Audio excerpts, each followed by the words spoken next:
Hi friends,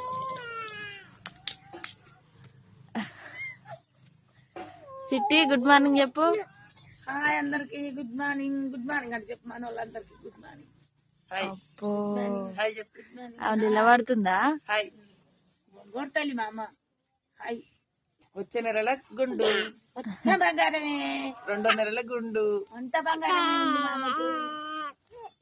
hi చెప్తున్నావు. Hi అందరికి. అమ్మో రామ రామ రామ. అందరికైతే చిట్టి గుడ్ మార్నింగ్ చెప్తుంది. అవి అట్లుంటాయి చిట్టి అల్లరి పనులు. మీరందరూ అయితే అంటారు కదా చిట్టి సైలెంట్గా ఉంటుందని. ఇది మంచిది అన్నారు కదా మీరు. అమ్మో అమ్మో అంట. ముక్కు పుల్లలు కూడా విక్కుంటది, కమ్మలు కూడా విక్కుంటది, అగో జుట్టు పట్టి గుంజుతుంది.